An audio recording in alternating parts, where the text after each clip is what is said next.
my guest. Thank you, Prashant, for taking the time out and being here. Hey Malti, thanks for having me here. My pleasure. I know I've seen you grow and do a lot of things for community.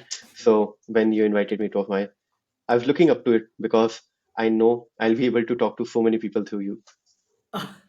Thank you so much, Prashant, and it's really my pleasure to have you here. And it is, personally, I have known you for a few years now, and it is so excited to see your growth, personal journey. You started as a product manager, and in the last 4 years, you've been building Zeta, which is basically an AI-powered product discovery and strategy platform. So it is a product by a product managers for the product managers to make their life easier, right? So I think you are the best person, Prashant, to talk about it. So I would love for you to give a little bit more sneak peek into your journey to my audience and talk more about what Zeta does. Sure. So my journey is it's been 10 years now. I have been building products. And like I started directly out of college without any technical background as a PM, worked with Paytm in India, Tokopedia in Indonesia, branch in California, consulted software group in Japan. So the always been in product across the world in different domains and different cultures. And I realized that product management, which I wanted to do, which was solve a customer problem and create business value, that was not happening. It was so much Mhm. time in operational things like Jira update, Excel sheet update, and all the redundant tasks and repetitive things. I knew that's not going to be the future. There's going to be a uh, revolution and AI co-pilot for PMs. I just couldn't wait for it to come, someone else to build and me using it. I took a deep dive and leap of faith to start Fedora.io with the vision to make product management simpler and smarter.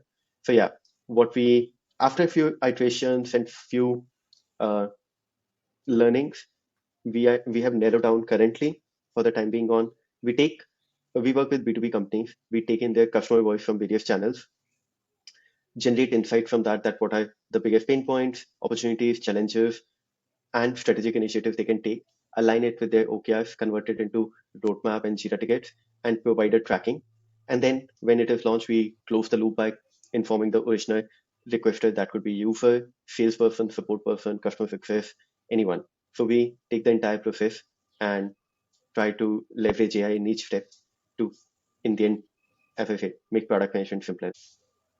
Wow, that really sounds like music to my ears, Prashant.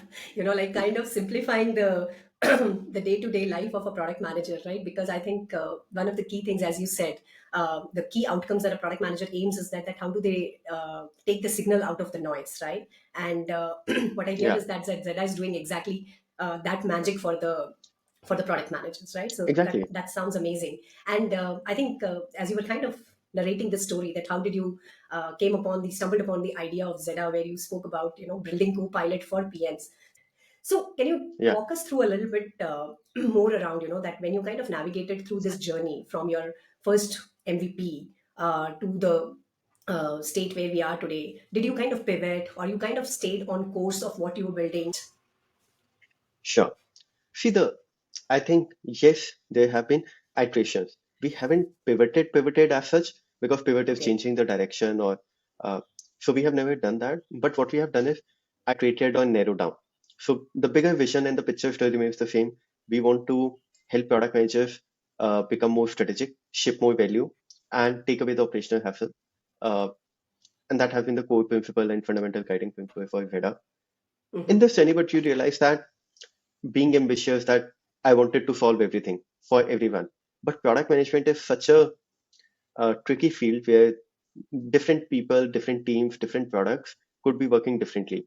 If you go to B2C companies, they work differently. B2B companies work differently. Even within industry, health tech, fintech, e-commerce, they work differently. Even within the same industry, uh, or different companies work differently. Even within same company, different teams work differently. So when you try to do such a problem and you try to build a blanket solution, it's not going to work. And that's what I realized, that trying to solve a problem for everyone, no. So then we narrow down the persona to be B2B SaaS product companies and someone who's bigger than Series A at least. Then we narrow down the problem, because if you take product management, it's basically product discovery, which is what to build, planning, which is your goal, roadmap, OKR, dependencies, and so on. Then is the building part, actual building part, where you have the PRDs, wireframe, Jira tickets. Uh, so we narrow down that. So as I said, in the journey, we have been narrowing down. We have been uh, going deeper and deeper. We have been iterating uh, on the problem, but the guiding principle remains same. That how can we enable product managers to build the right product faster and better? Awesome. I would say you are just basically applying the, the product management concept while you are kind of building your products, and that's like living by the Yeah, principles of I, product management ethics. I think the one thing which I feel different as a founder versus PM is that, especially when you're a startup founder, for us we have to be very fast and iterative. But in our case, the mistakes are very costly too. Like if you're a bigger company, you try something didn't work, you have hundreds of other ways to go after, put money, and so on. But when you're a startup founder, mistakes are very expensive. So we have done so many expensive mistakes now to know what not to do and what to do. That I'll say. We have fallen, we have uh, been beaten up, and we know that, okay, what is going to now we need to focus on. Yeah, I agree with you. I mean, learn fast, fail fast, while it is a great concept, but sometimes, especially when you're building for B2B products, also, I think you need to make sure that the first version of the product is also good enough that you can take it in front of your customers and they can use it. Exactly. Especially if your customers are product managers, they while they understand that uh, MVPs and all those things, they also are the first one to figure out a flaw in your product. So Correct, they know they know what they are forgiving, but at the same time they are very brutal or critical, I'll say. So correct, even your design is being critiqued, your quality, user flow, user experience, your time to value, your GTM, your PLG, your everything you do is being scrutinized and being very critical. So the benchmark, it's like, if you have to impress some other persona, maybe the I would have been okay with the product quality being inferior. But in our case, right. we were our first design itself was being very basic, and they were like, oh, used used basic design, and we had to go back and build a design system and build an entire product to the point that UI is also superior, UX is also good, infrastructure is also good. So all those challenges came with the persona also. I would like to kind of more go deeper there, Prashant, especially getting into the concept part where you said that you were looking at that how can you make Zeta more smarter, where it is kind of the the co-pilot for a PM, right? And I know in the last few years AI as a technology has been evolving a lot, and every company is trying to look at what use cases they can leverage for applying the AI so that they can deliver smarter products. And the product managers are definitely the in the front runners of trying to see that how do they leverage this technology. So could you just walk me through that how at Zeta you kind of leveraged and what are the benefits, how has been that journey? Sure. So because we started with the vision to make a co-pilot for PM, AI was always in the picture. The thing which I learned was, for us, that picture was somewhere 4 to 5 years in the future. Like how GitHub started or Figma started, that you have uh, a lot of designers or developer working community, then you have a lot of data, then you work on that data and build open source platform. From that platform, you have a marketplace where people can build and launch their own mini apps, and then AI can learn from everything to help a PM. But what happened was uh, ChatGPT, OpenAI, Bard, uh, they all came into the market very fast, and the foundational models itself became very good. And Hmm. they reduce definitely time for us as well as for the competition in the market. And now, when the competition comes in the market, you have to be upfront. You have to be fighting the battle. And that actually, I feel, still good thing, because we started 2 years back. When I see other competitions in the market who are just providing insights for the uh, on your feedback, but you can't take action. We started with the vision that there will be insights which you need to take action on, convert it into roadmap, and publish a release note, and all those things with Jira. So we have better value. But definitely, good part that AI in the current state has become made it so easy for people to launch AI-based product. Uh, the data limitations, the learning limitations have gone away. Earlier, you need to have special skill sets. You need to have special data training, volume of data, but that has reduced. So that's the current wave of AI. And I have been working in AI products since 2017. This is going to stay. I'm pretty bullish on that because uh, there will be peak and all those things, but it's going to stay. And I keep on saying to my entire team and everyone that start learning it, start playing with it. I You don't need to, if you know great that how transformers work, how other things work, but just getting comfortable with AI is the first thing. That don't call it a hype cycle that it will go away. It is going to stay. Second thing, um, the best way is that what are other people doing? Keep an eye out. Mhm. That uh, uh, other thing I can definitely say there are two elements. One is you leveraging AI to in your product management, and then is you leveraging AI in your product. These are two separate parts.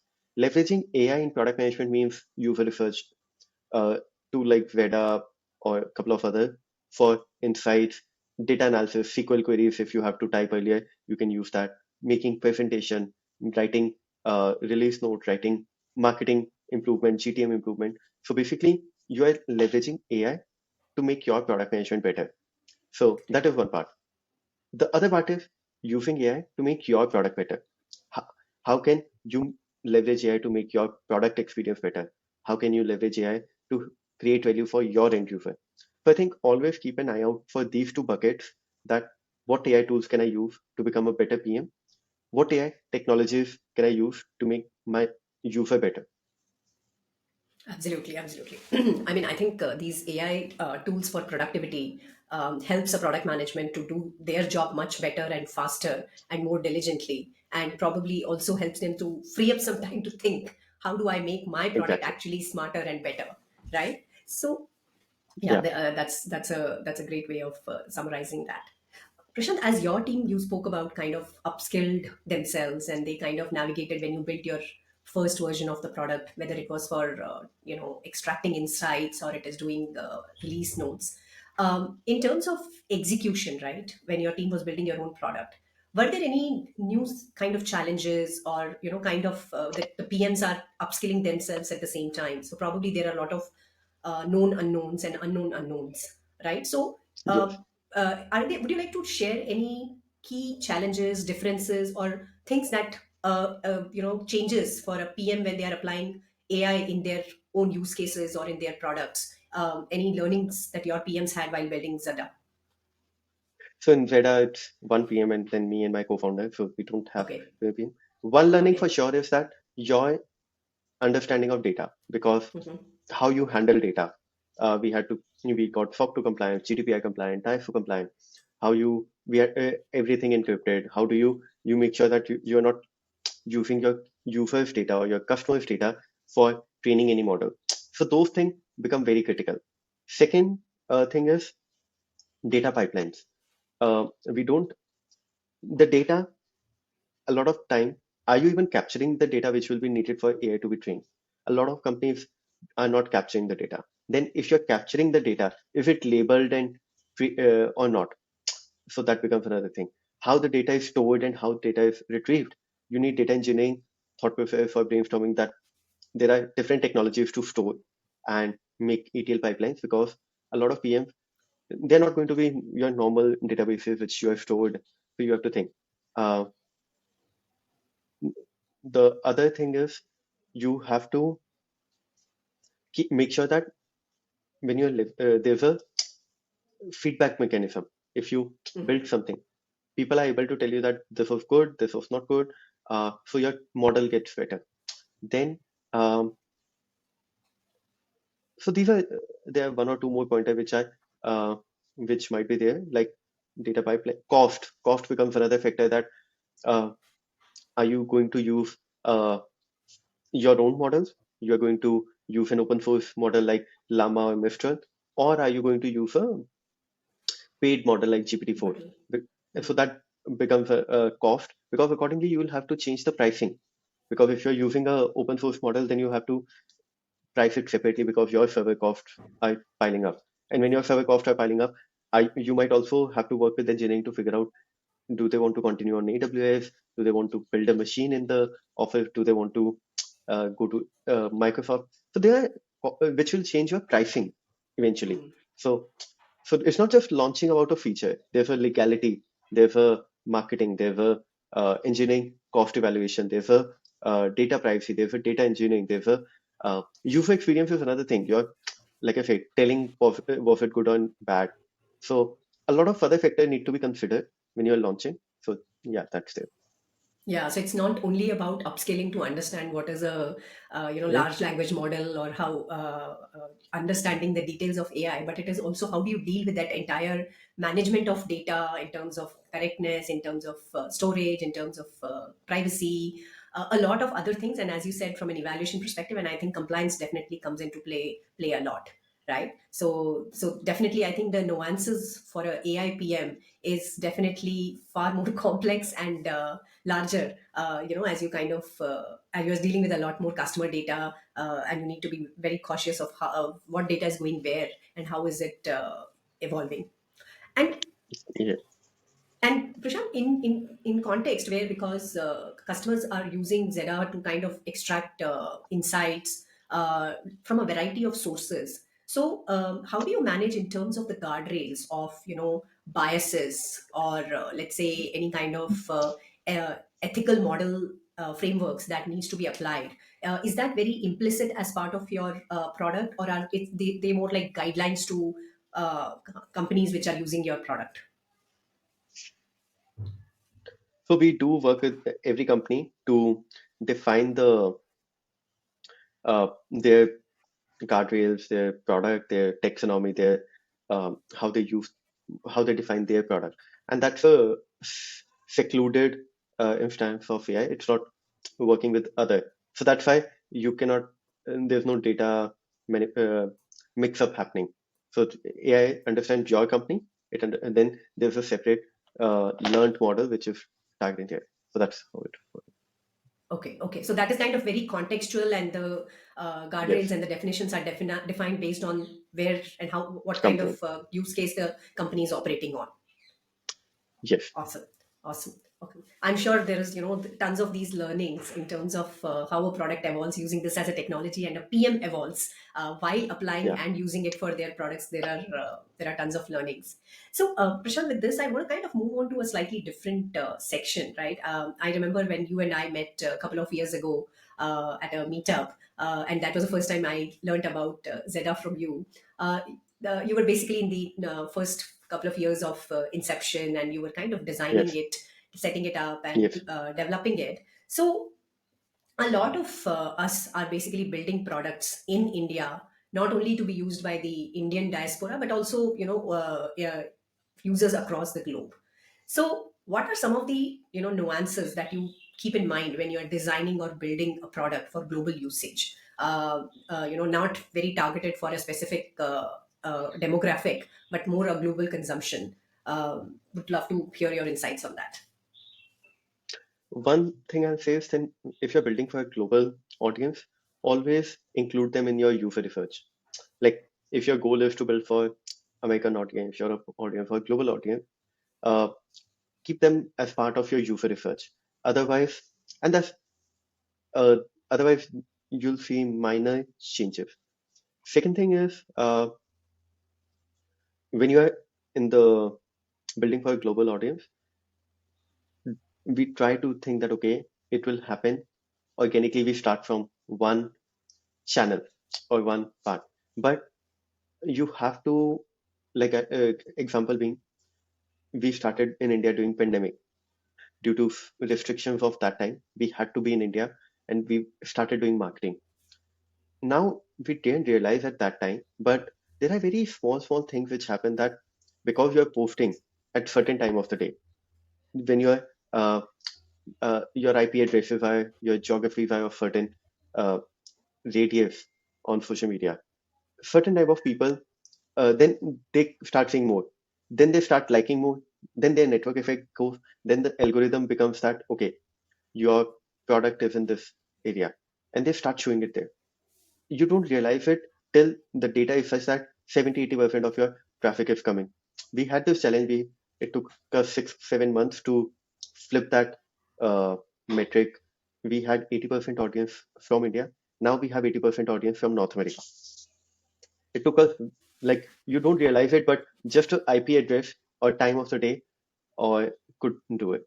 Other thing is that we know that our friends and family will like a page or follow a page and sign up and all those things. So we share with them. Now what happens is, because they are in our vicinity or they might not be in our ideal persona, they influence the data. So Hmm. that is there. And this is, I'm just talking from a founder startup perspective, which plays part, but and could be more related to GTM rather than the product. Uh, like you might have to run ads specifically, not in those geographies. So just this is GTM. In terms of product, also you will see variations that I can tell you. I have worked in India, Indonesia, USA, Japan. If you're building for a East Asian product, could be Southeast Asia, whatever, the UX could be more complicated or more gamified. So Hmm. that's because we are used to it. But when you're building a product for certain, let's say, European or North American location, your UX is more, I'll say, direct. They don't expect your product to do so many things. They want them to do one thing. And that's, again, if you see on the roads of India, people are not used to follow a particular lane, signal, direction. But if you go to USA, they are told do this, they do this.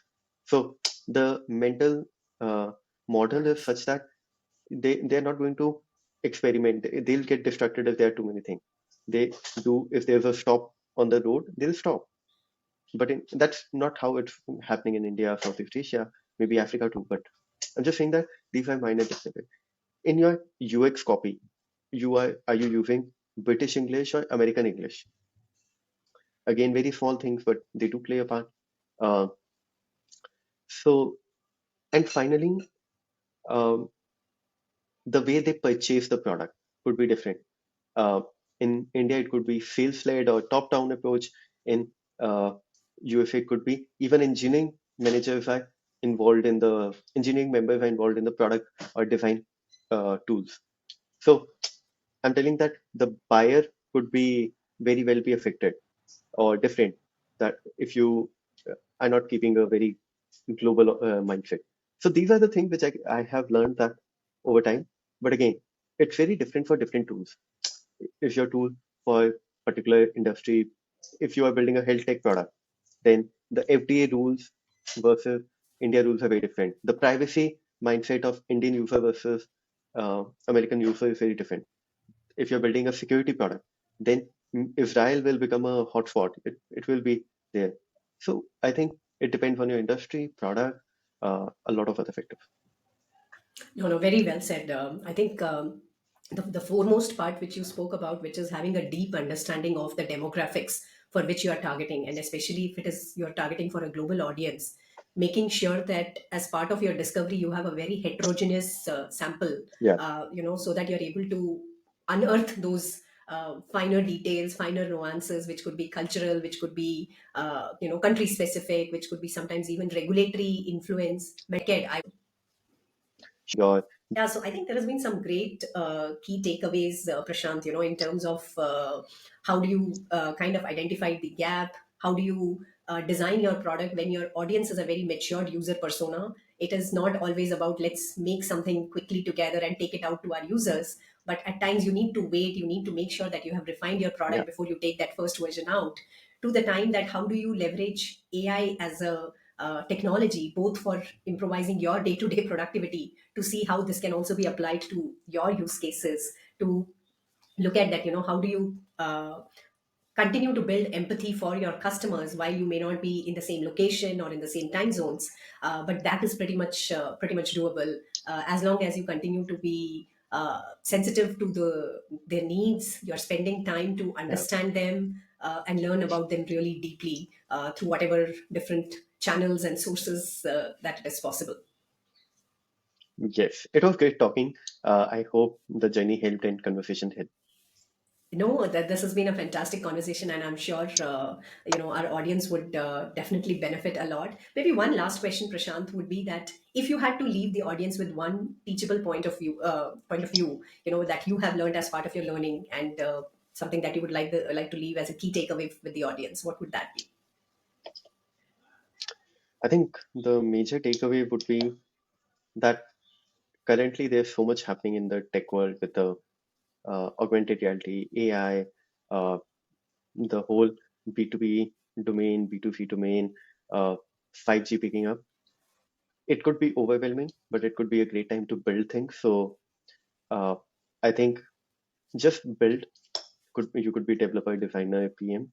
Just building things will teach you a lot. We end up doing our day-to-day work so gruntly that we forget what what are the things we can play with. So I'll say building is one form of playing. So just play with the technology out to stay up to date, to stay one step ahead of everyone else. Yeah, and that is so relevant for a PMs because any change we are usually the first one to need to observe, given that we are supposed to be the future teller for the product and for the Yes. organization. That makes a lot So of that's sense. why Yeah. definitely Thank people should try. Perfect. Yes, absolutely, Thank you, absolutely. Malti. Thank you. It was Thank you nice so much, chatting. Prashant. Yes, it was great talking. Thanks.